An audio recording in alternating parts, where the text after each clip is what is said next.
এটা হচ্ছে সীতা চাটকান বলা হয়, তপবনের ঠিক ওপরে। আর এখান থেকে আরেকটু এগিয়ে গেলে পরে হনুমানজির মন্দির, কিন্তু আমরা জানি না ওখানে ওই অবধি আমরা যেতে পারবো কি না।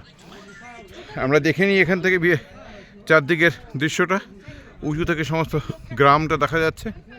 চলুন আরও একটু দেখে যাই। এদিকে যারা রয়েছে তাদের মধ্যে অনেকেই রয়েছেন। আমরা এই পাশের দৃশ্যটিও দেখি, এটিও অসাধারণ। চারদিকে পাহাড় ঘেরা অংশ। এখানে যারা রয়েছে তার মধ্যে অনেক কম বয়সী রয়েছে, অনেক বেশি বয়সী রয়েছে। তাহলে আমরা তার মাঝখান থেকেই